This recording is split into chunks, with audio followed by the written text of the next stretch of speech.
I destroyed my family at my parents' 40th anniversary party. Well, that's what they all say. That I'm the one who ruined everything. That I'm the villain. So here's the thing about being the invisible sister. You get really good at reading a room, like uncomfortably good. I can tell you who's about to start a fight before they even know it themselves. I can spot fake smiles from across a crowded restaurant. And I can absolutely tell when my older sister Vanessa is about to publicly humiliate me while making it sound like a compliment. It's a gift or a curse. I haven't decided yet. The Sunday brunch at Marcello's was Vanessa's idea. It's always Vanessa's idea. She picked the restaurant, upscale Italian, cloth napkins, the kind of place where they pronounce bruschetta with aggressive authenticity. She orchestrated the seating. She ordered a bottle of wine that cost more than my car payment. To family, she announced, raising her glass. Her smile was perfect. Magazine cover perfect. Corporate headshot perfect. The kind of smile that made you forget she was holding a knife behind her back. We all clinked glasses. Mom beamed at her. Dad looked proud enough to burst. My middle sister Jade threw back half her glass in one gulp, which earned her a subtle eye roll from Vanessa that only I caught. I sipped my water. Nobody noticed. "Maya, how's the data thing going?" Mom asked, like she just remembered I was there. Before I could answer, Vanessa jumped in. "Oh, Mom, Maya's so lucky. She doesn't have to worry about client presentations or court appearances. She just sits at her computer all day, no pressure about appearances or networking or any of that exhausting stuff we deal with." The table laughed. Not cruel laughter, sympathetic laughter. Poor Maya with her simple little job. "Must be nice," Jade added, signaling for another glass already. I smiled. I always smile. "Yeah, super nice." Translation: I have 3 panic attacks a week about whether my analyses are accurate enough. I rehearse emails 17 times before sending them. Last month I cried in a bathroom stall because I had to present to the VP. But sure, no pressure. I didn't say any of that, obviously. "Maya used to be so creative," Mom said, in that wistful tone people use when they were talking about someone's abandoned dreams. "Remember all those paintings she did? What happened to that, sweetie?" "You want the real answer, Mom? You happened to it." I was 12. I'd spent 3 weeks on a watercolor of our old house, every shingle, every window. I'd been so proud. I brought it to family dinner, hands shaking, ready to show everyone. Then Vanessa walked in with a trophy from the state debate championship, 20 inches of gold-plated glory. My painting never left my backpack. "I just got busy with other things," I said now, pushing pasta around my plate. Vanessa reached over and squeezed my hand. Her nails were perfect. Professionally done, pale pink. "That's the thing about passion projects," she said warmly. "They're lovely hobbies, but eventually you have to focus on real career goals. I'm sure your analytics work is very fulfilling in its own way." There it was, the knife, delivered with a smile. Dad launched into a story about one of Vanessa's recent cases, some corporate merger she'd navigated brilliantly. I watched Jade's jaw tighten. She was on her 3rd glass of wine now, her laugh getting louder, her gestures more dramatic. She'd flirted with the waiter twice, complimented a man at the next table on his watch. Classic Jade. Chaos as a cry for attention. After brunch, in the parking lot, she grabbed my arm. "Van thinks I'm pathetic, doesn't she? Be honest." "Yes." "No, she's just stressed with work." "She said my new boyfriend looks like he belongs in a police lineup." Jade's eyes were glassy. She said it in front of Derek, in front of everyone. "She's protective. You know how she is." "Do you think I'm a mess, Maya?" "I think you're desperate for Vanessa's approval, and it's destroying you. I think you act out because negative attention is still attention. I think we're both trapped in roles we didn't audition for. I think you're going through something," I said carefully, "and that's okay." She hugged me, sudden, tight wine breath warm against my ear. "You're the only one who doesn't judge me. That's because I'm too invisible to have opinions that matter. Nobody warns you that being the invisible one makes you the keeper of everyone's secrets. People trust you because they think you'll never speak. But when staying silent starts destroying you, when does loyalty become self-betrayal? I kept this secret for 3 years, and by the end of this story, you'll have to decide, was I wrong for telling the truth, or wrong for staying silent so long? Because honestly, I'm still not sure. But 3 years ago, I became visible to Vanessa for exactly 4 minutes and 37 seconds, and those minutes changed everything. I'd arrived early to her house to drop off Mom's birthday present. The door was unlocked. I walked in, heard her voice from the study, sharp, tense. I know he reached out. I know he wants to meet. I froze in the hallway. But Derek can't know. Nobody can know. I built this life. I'm not throwing it away for a mistake I made at 19. A baby. She'd had a baby. Gave it up. And now, I took a step back. The floorboard creaked. Silence. Then Vanessa appeared in the doorway. Her face was calm, terrifyingly calm. "You heard that?" It wasn't a question. My mouth went dry. I won't." She stepped closer. Close enough that I could smell her perfume. Expensive. Suffocating. Good. Because if this gets out, it destroys everything. Mom and Dad's reputation, my marriage, my career, everything. Her eyes locked on mine. "You understand that, right, Maya? You wouldn't want to be responsible for that. Say no. Tell her that's not fair. Tell her she can't." "I understand," I whispered. She smiled then, that perfect smile. "I knew I could count on you. You're good at keeping quiet." And just like that, I became the keeper of a secret that's been rotting inside me for so long. The invisible sister finally had something someone wanted her to hold. I just didn't know it would eventually crush me. But here's what I didn't know that day. Standing in Vanessa's pristine hallway, her son had already started looking for her again, and this time he wasn't going to stop until he found her. 3 years. That's how long I've been carrying Vanessa's secret. 1,095 days of watching her smile at family dinners while I'm drowning in the truth she made me swallow. You want to know what keeping someone else's secret does to you? Let me paint you a picture. I haven't slept through the night in 2 years, not fully. I wake up at 3 a.m. like clockwork, heart racing, sheets soaked with sweat. Sometimes it's the same dream, Vanessa's son standing at our parents' door, and I'm trying to warn everyone, but no words come out. Other times I just lie there, staring at the ceiling, replaying that conversation in her hallway over and over. You wouldn't want to be responsible for that. My therapist, Dr. Mill, who I finally started seeing after my 3rd panic attack in a Target parking lot, leans forward in her chair. "Maya, we've been dancing around this for weeks. Why do you feel responsible for protecting someone who consistently diminishes you?" I pick at a thread on her couch. It's easier than meeting her eyes. "Because she's my sister." That's not an answer. That's a deflection. Because family is supposed to, I don't know, protect each other? Even as I say it, it sounds hollow. Dr. Mealy is quiet for a moment. Then, "Is she protecting you?" The question sits between us like a grenade with the pin pulled. No. The word screams in my head, but I can't say it out loud, because saying it out loud means admitting that I've wasted 3 years protecting someone who wouldn't cross the street to save me from oncoming traffic. My phone buzzes. Jade. Again. "I need to take this," I mutter, grabbing my phone like a life raft. "Maya, thank God!" Jade's voice is thick, emotional. I can hear traffic in the background. "Can you talk? I'm losing my mind." "What happened?" Vanessa happened. She met Trevor, my boyfriend, for like 5 seconds at Mom's last week, and she just... God, Maya, she eviscerated him. Said he looked like he peaked in high school and asked if he was between careers when he mentioned he's a personal trainer. I close my eyes. Classic Vanessa. Death by 1,000 paper cuts, all delivered with a smile. Trevor's not speaking to me now. He thinks my family hates him, which, let's be honest, they probably do because Vanessa decided they should. Jade. Am I pathetic? Is she right? Maybe I do have terrible taste in men. Maybe I am a walking disaster. Her voice cracks. Why does she hate me so much? Because you're not perfect.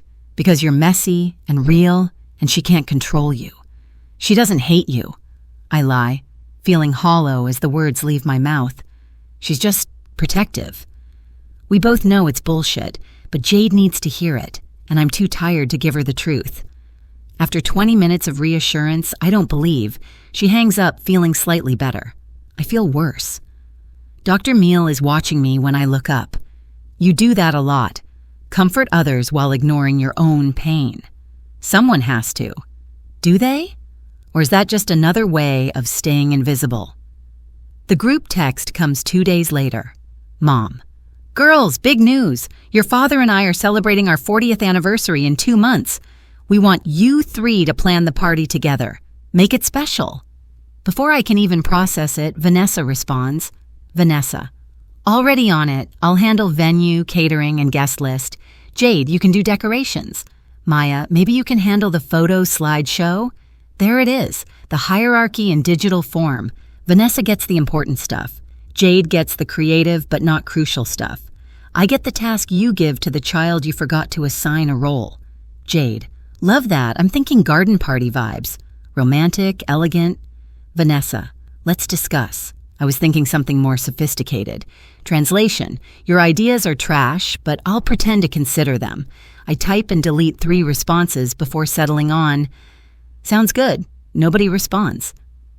The planning meeting is at Vanessa's house, of course. Her living room looks like a Pinterest board came to life.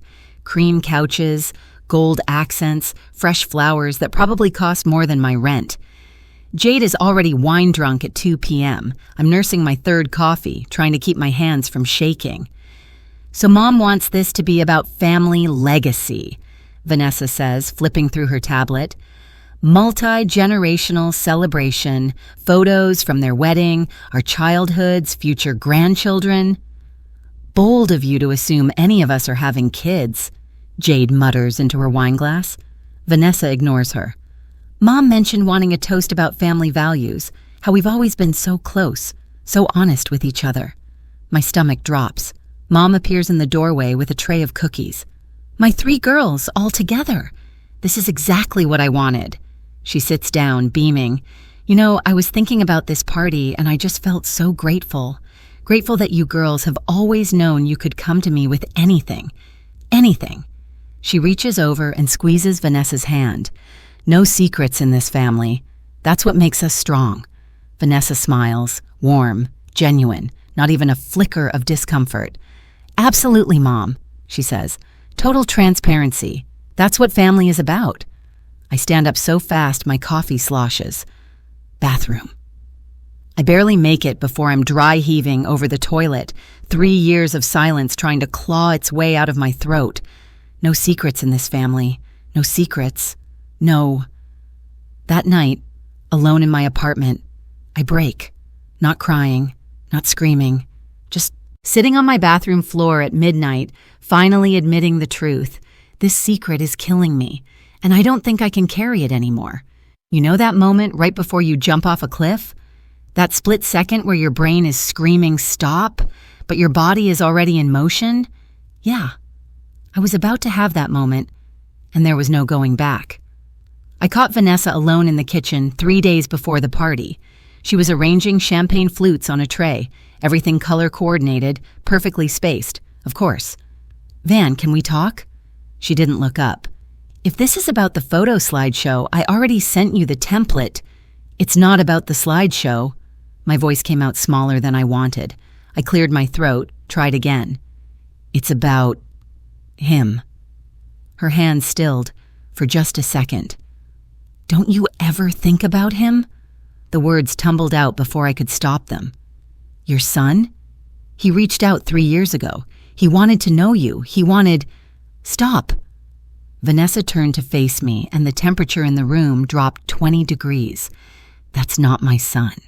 But I was 19, a child myself. I made a choice.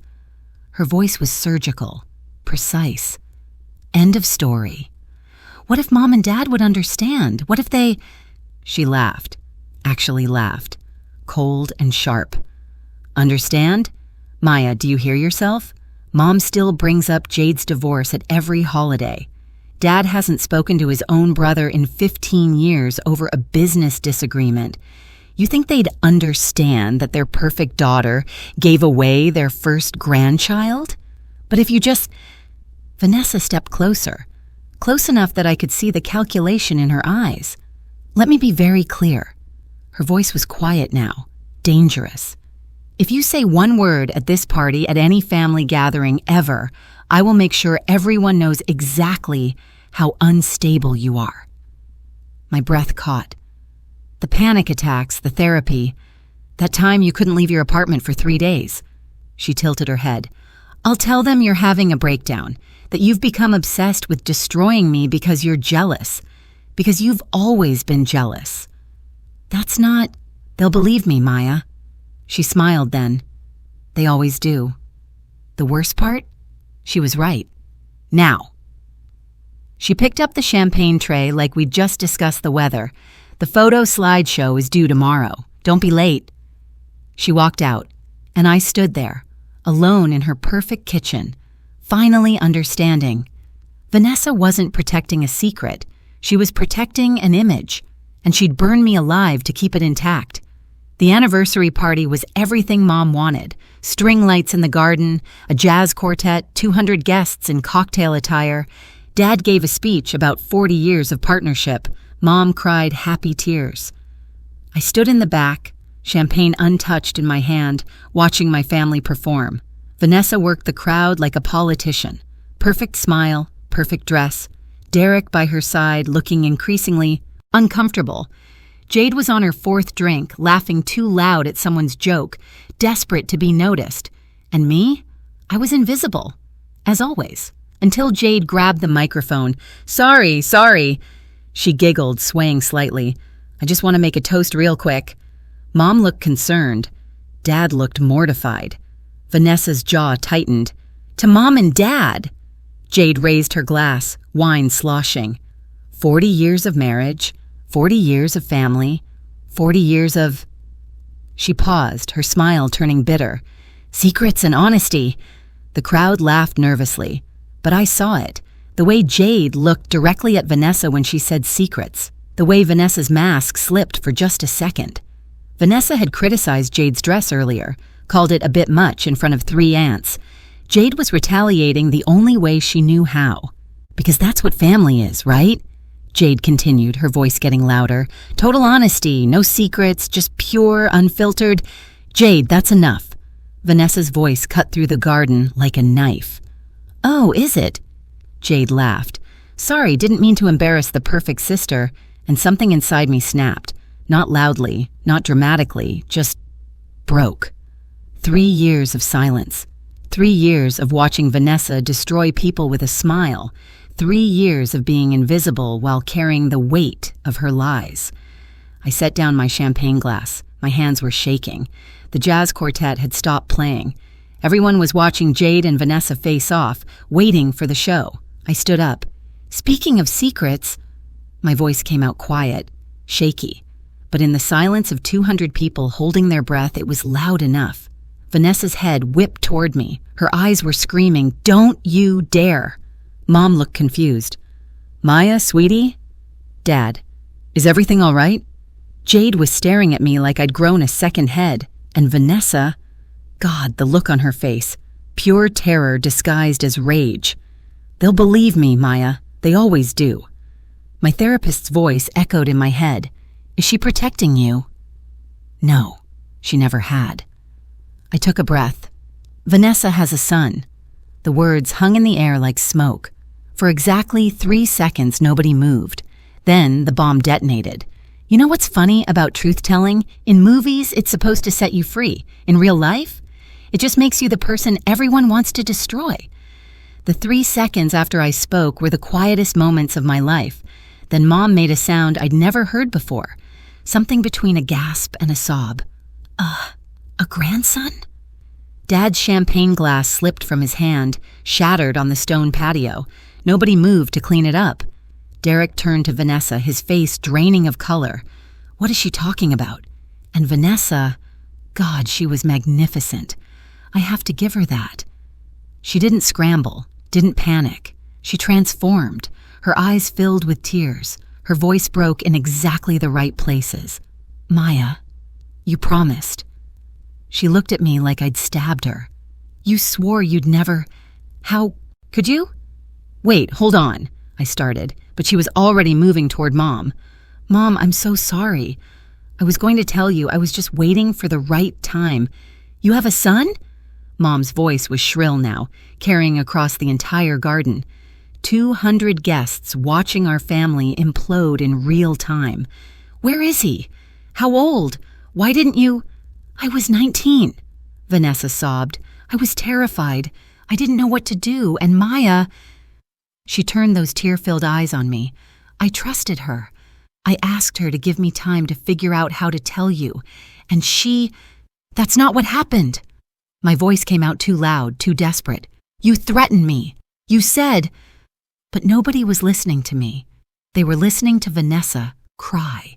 Then Jade's voice cut through the chaos and my stomach dropped. "Wait!" She was staring at me, her drunk smile gone. "You knew for 3 years?" "Oh no." "Jade, 3 years, Maya?" Her voice was rising. "While I was crying to you about Vanessa? While I was asking if she hated me?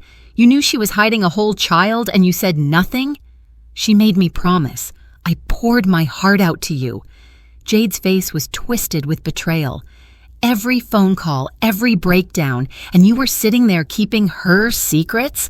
She laughed bitterly.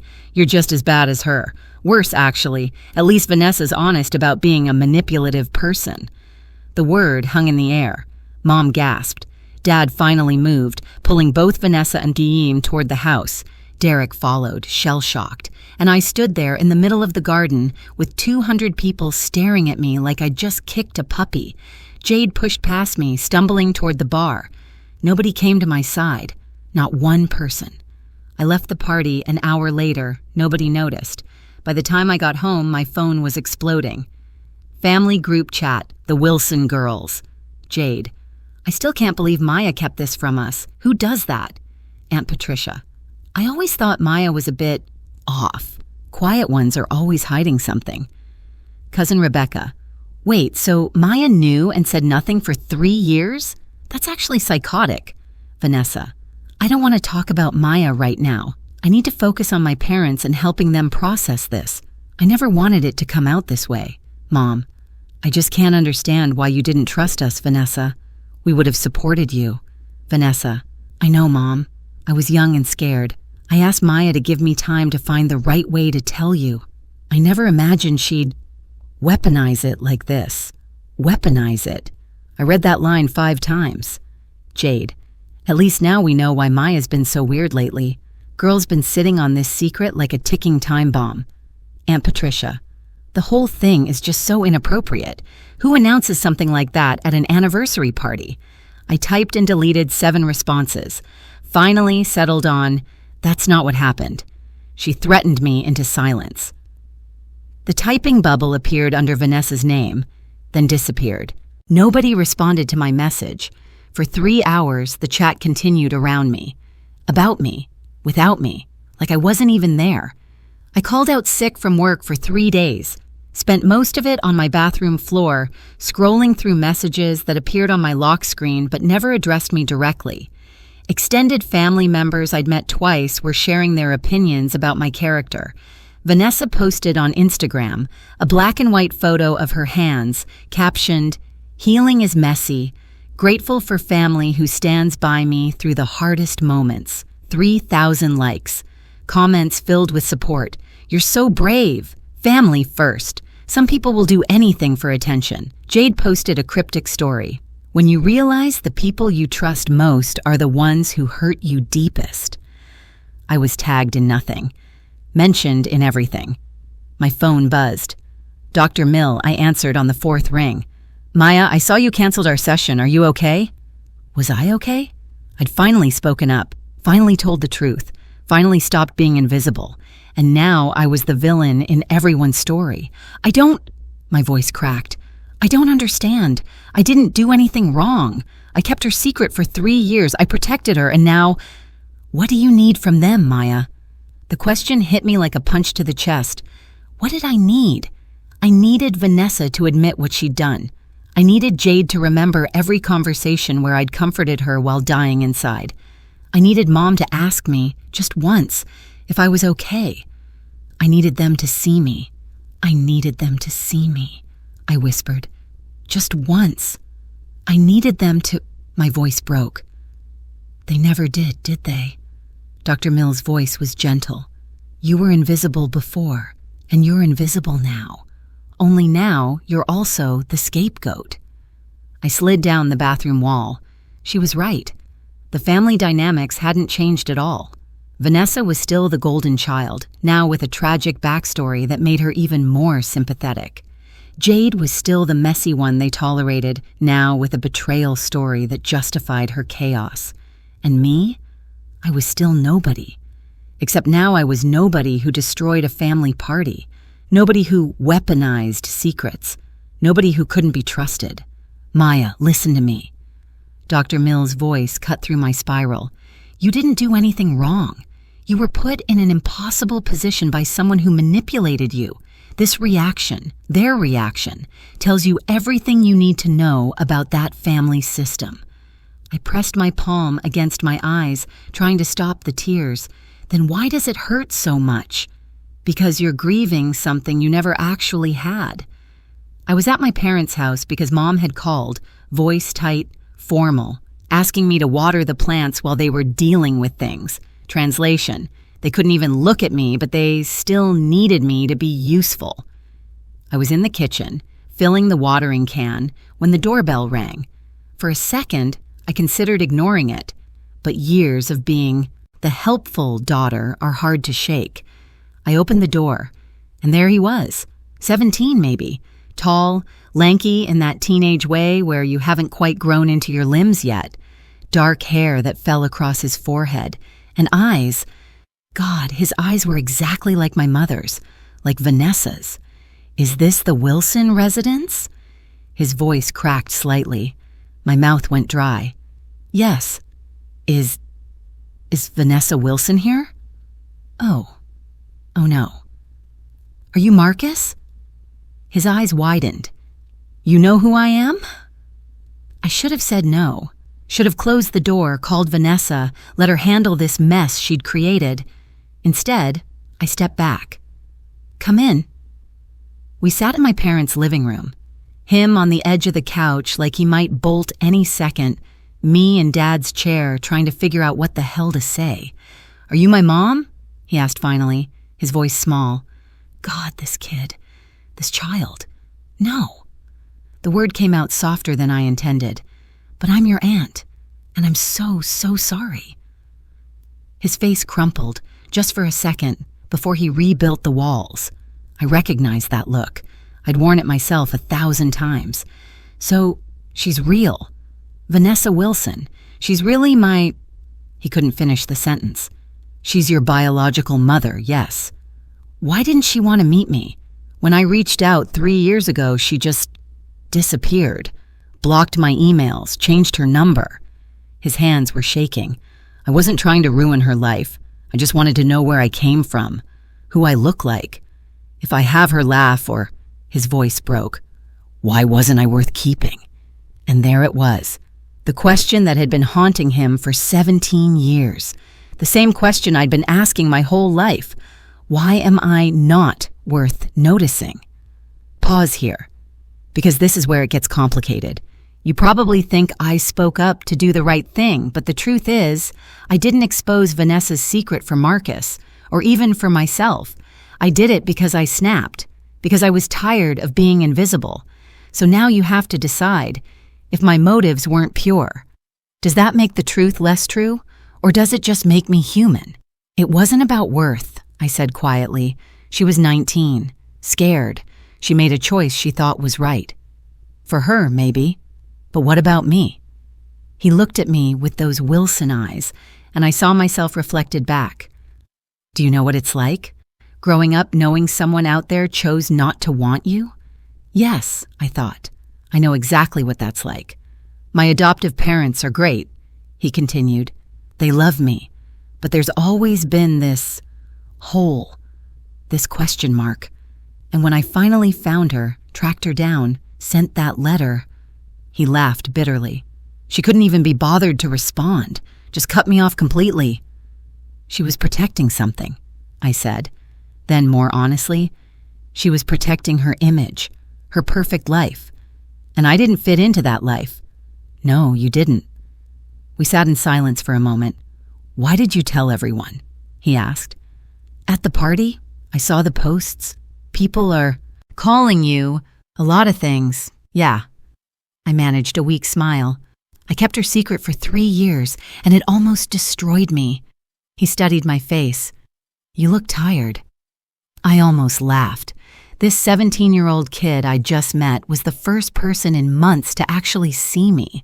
I'm tired, I admitted. So tired. I didn't mean to cause all this, he said quietly. When I started looking for her again, I thought maybe enough time had passed. Maybe she'd want to know me now. Marcus, I leaned forward. None of this is your fault.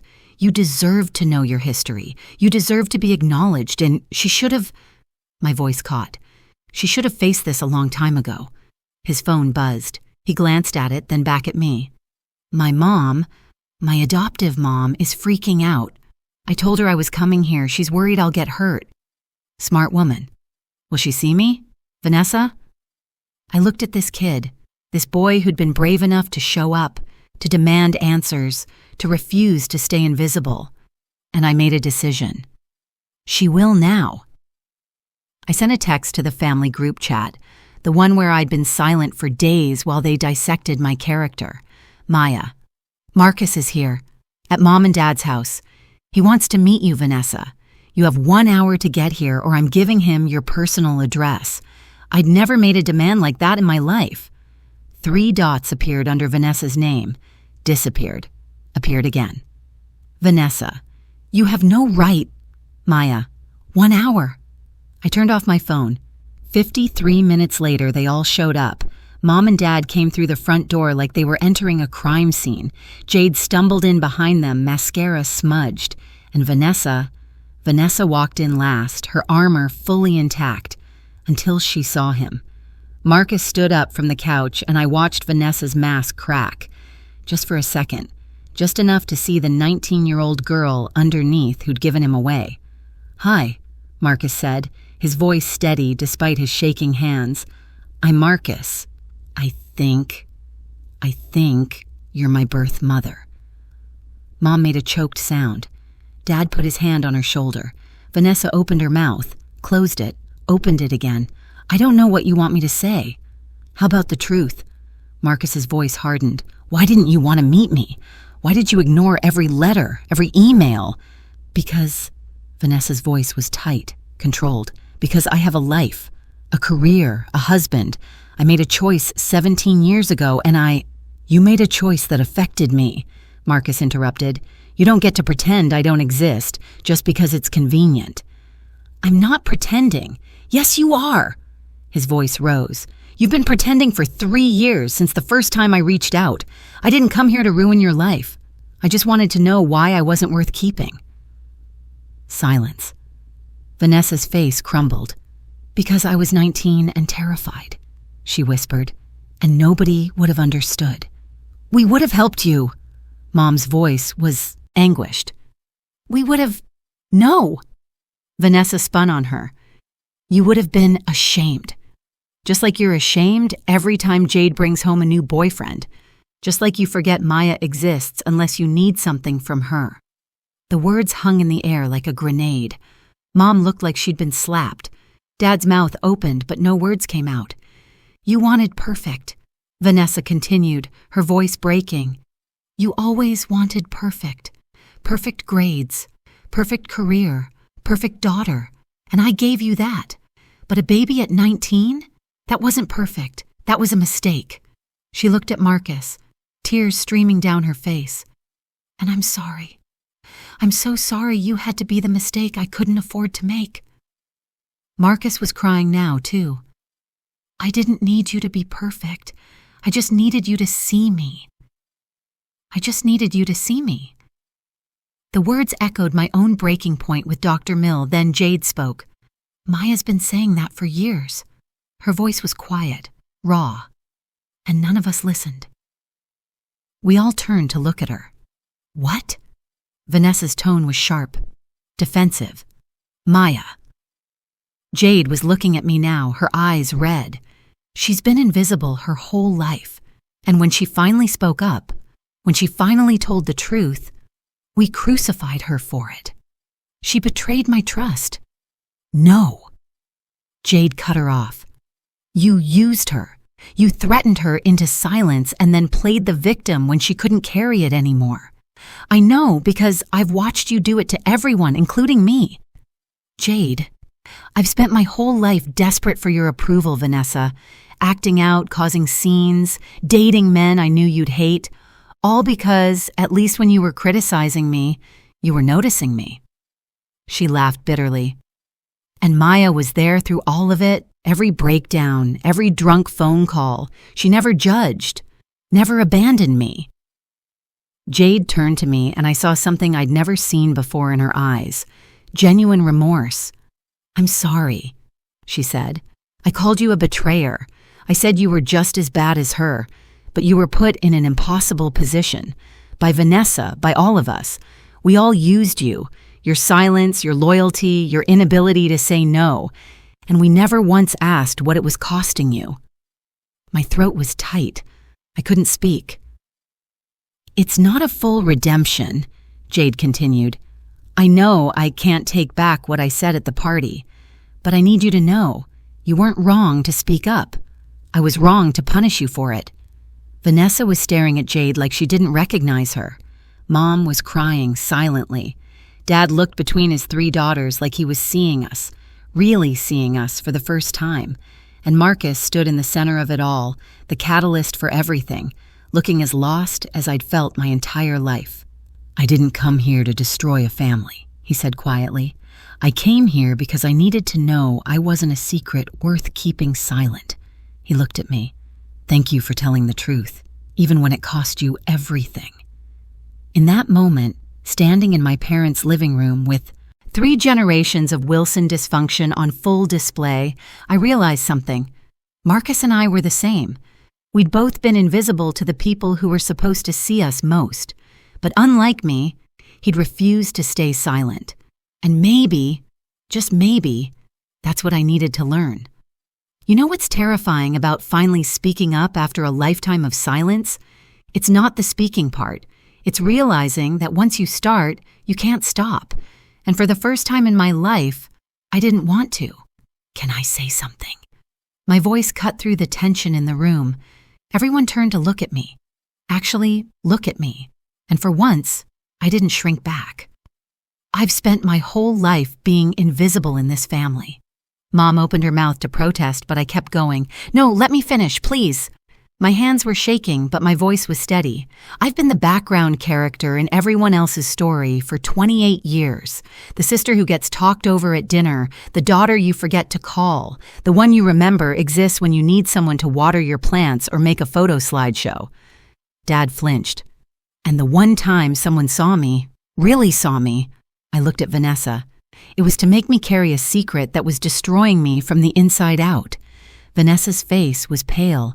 You didn't trust me, Vanessa. You used me because you knew I was too scared to say no, too conditioned to be helpful, too desperate to finally be needed by you. My voice cracked. You didn't ask me to keep your secret. You threatened me. You told me I'd be responsible for destroying everything, and I believed you. Maya, she started. I had panic attacks for 3 years, insomnia, I couldn't eat, I couldn't function. I started therapy because I thought something was wrong with me. I laughed bitterly, but the only thing wrong with me was that I was drowning under the weight of protecting someone who's never protected me. I turned to my parents, and Mom, Dad, you never noticed. Not once did you ask why I stopped coming to family dinners, why I always had excuses for holidays, why I looked exhausted every time you saw me. Tears were streaming down my face now. You never asked because you never really looked. Mom was crying. Sweetie, we didn't know. Because you didn't want to know. It was easier to focus on Vanessa's accomplishments and Jade's chaos than to notice that your third daughter was disappearing. I wiped my face. I'm done. I'm done being the keeper of everyone's comfort. I'm done shrinking myself so everyone else can shine. I'm done being invisible. The silence that followed was deafening. Then Dad spoke, his voice rough. You're right. We all looked at him. You're right, Maya. We failed you. He looked at Mom, then back at me. We got so caught up in managing Vanessa's success and Jade's struggles that we just assumed you were fine. We took you for granted. I'm so sorry, Mom whispered. I never realized. I should have seen. Yes, I said simply. You should have. It wasn't forgiveness, but it was acknowledgement. And for now, that was enough. Marcus, who'd been quiet through my entire speech, spoke up. I get it. He was looking at me. Being invisible. Being the thing people don't want to deal with. Vanessa made a wounded sound. He turned to her. I'm not saying this to hurt you, but you need to understand. You don't get to pretend I don't exist anymore. I'm here. I'm real. And I deserve to be acknowledged. Vanessa nodded slowly, tears still streaming. You're right. I can't. I can't be your mother. I don't know how to be. But maybe... She took a shaky breath. Maybe we could talk. Sometimes? I can't undo the past, but I can stop hiding from it. That's all I wanted, Marcus said quietly, just to not be a secret anymore. It wasn't a happy ending. It was messy, painful, unresolved, but it was honest. 3 weeks later, Derek moved out. Jade told me over the phone, her voice carefully neutral. He said he couldn't trust her anymore, that if she could hide a whole child for 17 years, what else was she hiding? How's Vanessa? Devastated, angry, mostly at herself, I think. Jade paused. She asked about you yesterday. What did she say? She asked if you were doing okay. Another pause. I think she finally realizes what she did to you. Realizing and apologizing were two different things, but it was something. I started therapy, Jade said suddenly. Like you. I called your doctor. Dr. Mill, right? She gave me a referral. I sat up straighter. Really? Yeah. I figured if you were brave enough to do it, maybe I could be too. Her voice got quieter. I'm tired of needing Vanessa's approval to feel like I matter. I'm tired of setting myself on fire to get attention. I'm proud of you, I said, and meant it. Thanks for not giving up on me, even when I was completely horrible to you. You're my sister. Yeah, I am. She sounded like she was smiling, and I'm going to try to be a better one. Mom called a week after that. Your father and I want to start family therapy. All of us, you, me, Dad, Vanessa, Jade, if you're willing. I was quiet for a long moment. On one condition, I said finally. Anything. I get to speak, and when I speak, you listen. No interrupting, no dismissing, no talking over me. Of course. I'm serious, Mom. I'm done being the daughter who accommodates everyone else. If we're going to fix this family, we're going to do it with me at the table, not under it. Her voice was thick. Okay. Yes, you have my word. Then I'll come. I showed up to Thanksgiving dinner 2 months later. On my terms, I arrived when I wanted, left when I wanted. When Vanessa tried to delegate me to appetizers, I said, no, I'm doing the turkey this year. She blinked. But this year I'm doing it. You can help if you want. But I'm not taking the scraps anymore. Something flickered across her face. Respect, maybe, or just surprise. Okay, she said quietly. I'll help. Jade hugged me when I walked in. A real hug, not the performative kind. Mom asked me about work, actually listened to my answer. Dad pulled me aside before dinner. I'm glad you're here, Maya. Really glad.